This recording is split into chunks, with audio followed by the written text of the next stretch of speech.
Hello and welcome to this video. Today I will interview Arsène and he will tell us more about his success story in the Gmat and his admissions in the top MIM and MIF programs in Europe. Arsène, tell us more about your background. What did you study? And tell us more about your professional goals. All right, so first, my name is Arsène. I grew up in Nantes. It's a small town in France. I guess not small, but smaller than Paris. And since the beginning, I always wanted to study abroad. So I studied my bachelor in commerce with an option in finance at the University of Ottawa, which is the main university in Ottawa, the capital of Canada. I know it's. I always like to precise that Ottawa is the capital of Canada because most of people think it's either Montreal or Toronto, but it's actually Ottawa. At the beginning, I didn't really knew what I wanted to do, so I enrolled in marketing. But after my first year, when I had my first finance classes and I discussed with a few professionals, I decided to switch to finance, and I really enjoyed it. It was a really good decision. From there, I had 2 years of specialization, and during my remaining years, I did internships first as an accountant, then as an auditor, and finally as a merger and acquisition analyst. And this last experience, especially the merger and acquisition analyst, really pushed me to, really made me realize that I want to work in either in IB or asset management in my future. And the thing is, to work in IB or asset management, you have to have a master's degree in Europe at least, or a big name on your CV, which was my case. Okay, so let's talk now about the Gmat. So in order to get admitted into to top universities in Europe, you need a great score in the Gmat. Okay, so tell us more about your experience with the Gmat. How did you prepare the Gmat, your experience with us? And how many times did you take the Gmat? How much did you score and everything? And what advice could you give to students who are watching this video? So at the beginning, I really wanted to study the Gmat by myself. I really thought it was something I could achieve. However, I quickly realized that I had to rely on experts and a consultant to help me achieve a great score. And I found that pretty quickly because my first Gmat, I scored a 600, which I wasn't very proud of. So I contacted you and your teams. And the first 2 or 3 weeks, I saw great improvements because my second Gmat, 2 or 3 weeks after the first one, I scored a 650. And then I kind of reached a plateau, and but it wasn't related to my studies because on mock tests such as for instance on MBA.com and on Veritas Papers, I was scoring really high score, breaking the 700 barriers multiple times. So even though I was really getting stronger on mock tests, I was still I couldn't break through the 650. Actually, I scored 650 after and 640 after that, or the other way around. So I quickly realized that my issue was with stress.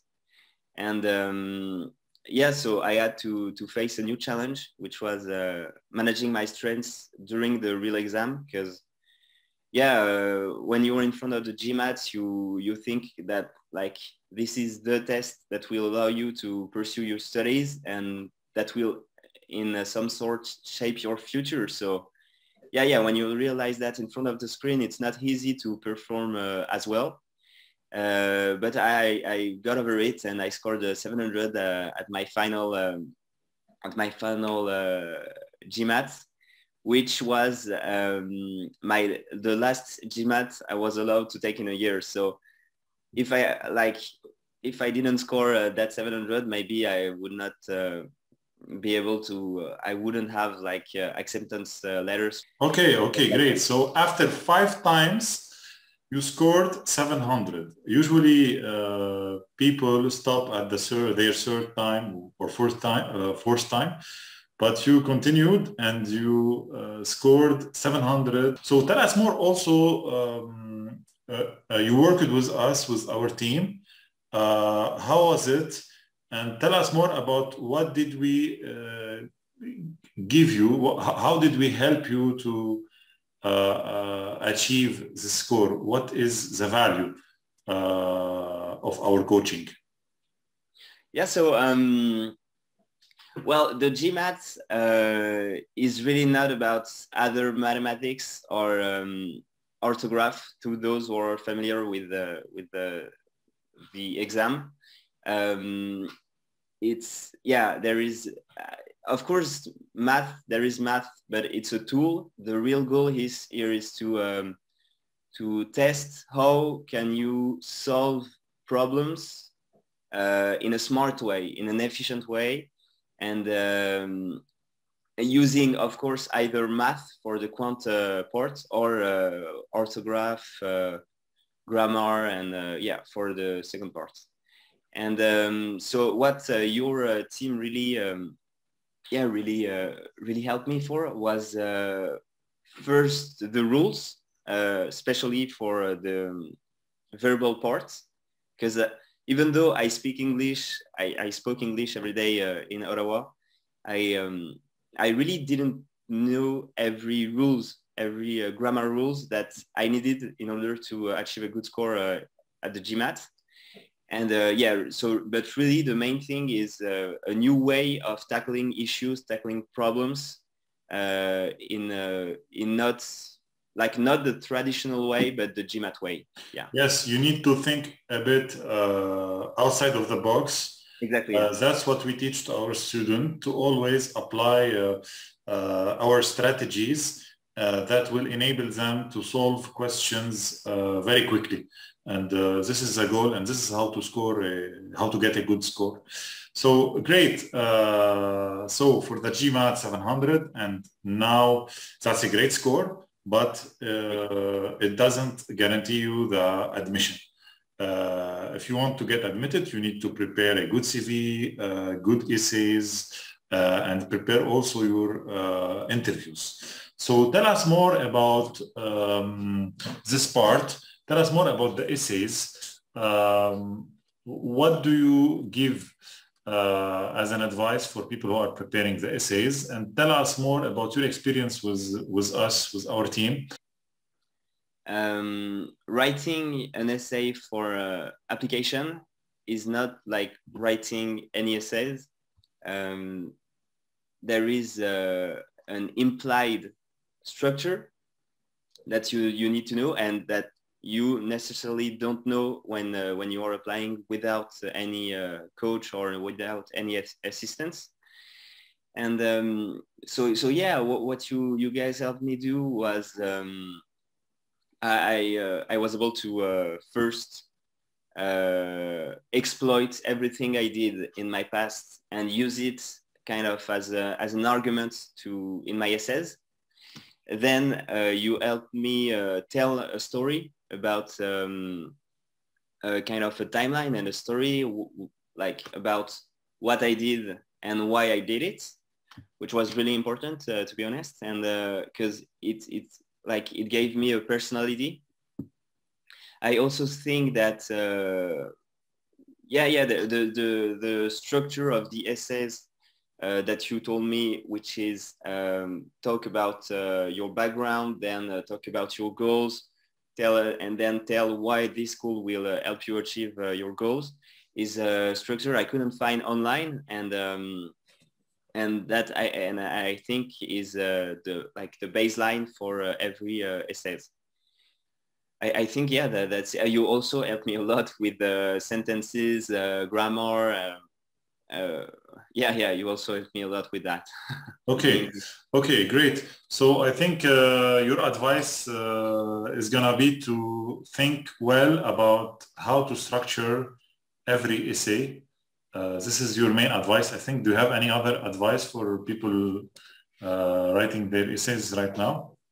Yes, I do. I would suggest a lot to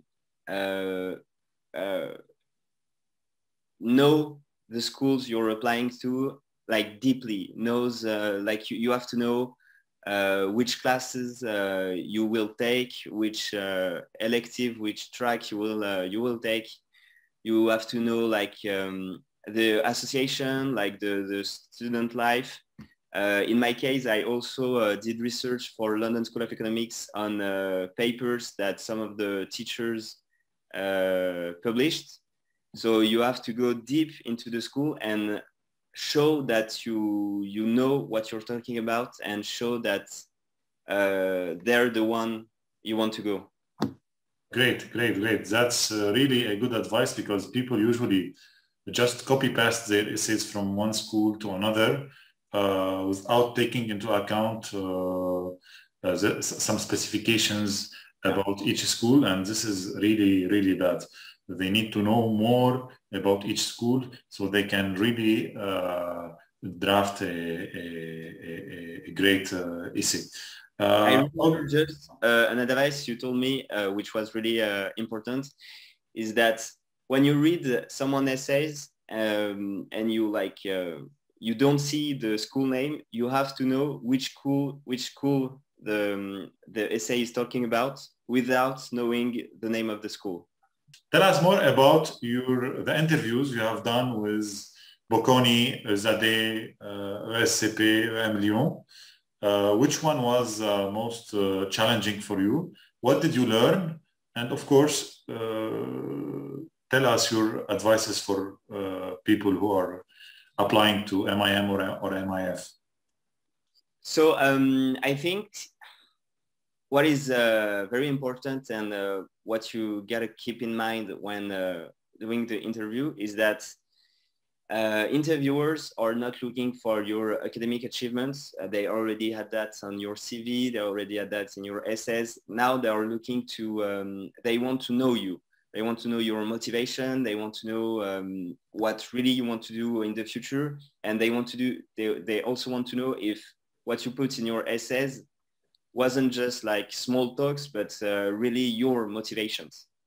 And they also want to know your personality. So really, in my interview, none of the questions were about my time as a student. Well, of course, there was some, like, if you have any organization on the campus, if you are an active member on the campus, then yes, of course. But they won't ask you any question about your classes.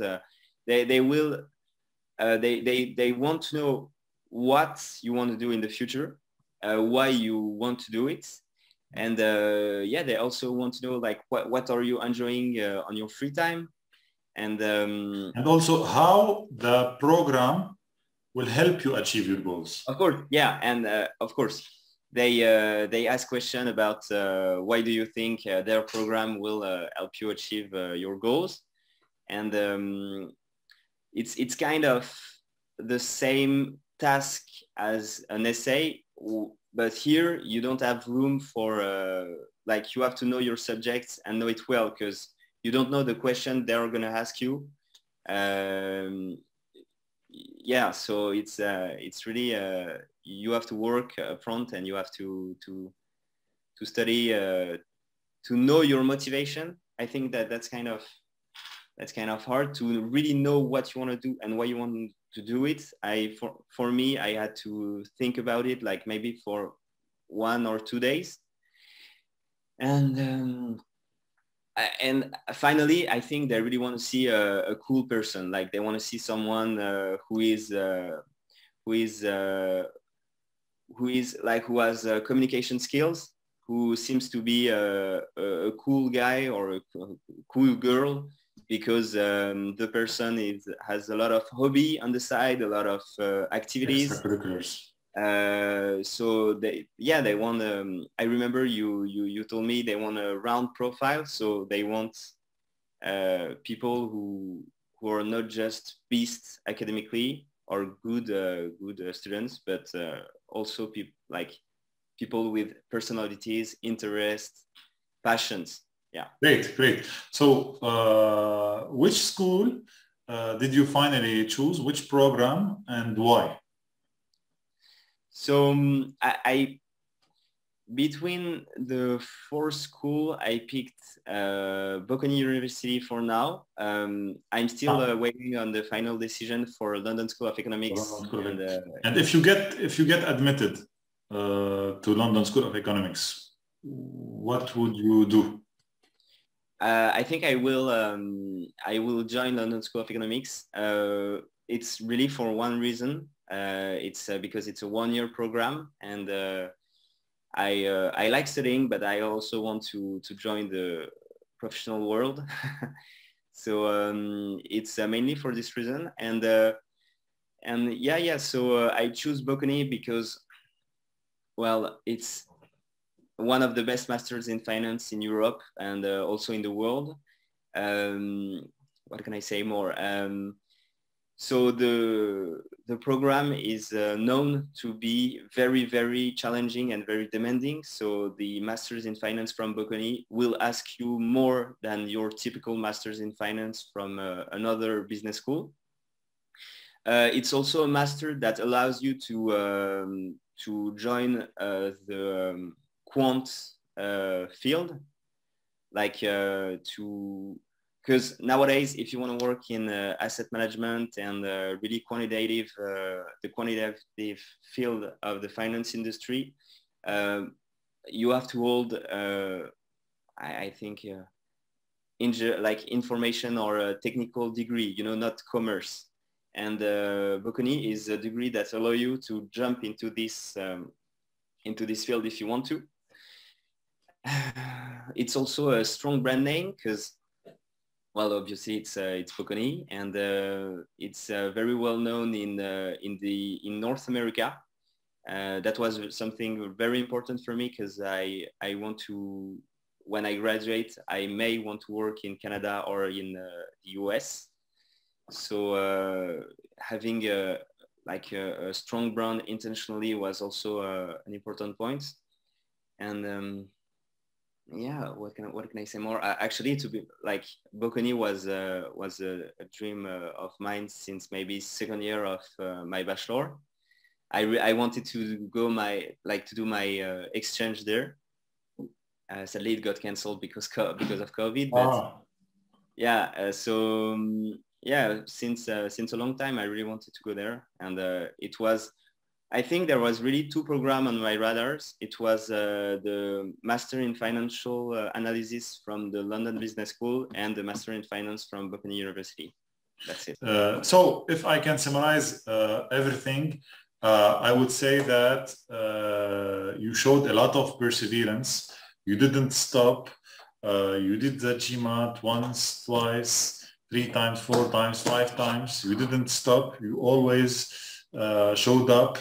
And you finally succeeded to get admitted to your dream school. I congratulate you. And I think everyone who is watching this video will learn a lot about the admission process in top MIF programs. And especially he will learn to not stop even if he didn't succeed the first time or the second time in the Gmat. So thank you a lot, Arsène. And for those who are willing to apply to MIM, MIF, MBA programs and need to ace their Gmat and prepare outstanding applications and prepare also their interviews, they can find in the description of this video a lot of useful links. So I invite you to go down and check our resources. It will be very helpful for you. See you in the next video, and thank you again, Arsène. Ciao, ciao. Thank you. All right, everybody. Small update on my admission journey.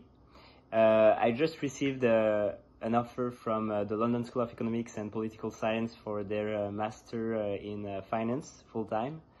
So I was admitted after having been added to their reserve list. So yeah, I'm very happy. I've accepted the offer. So next semester I'll be studying finance in London.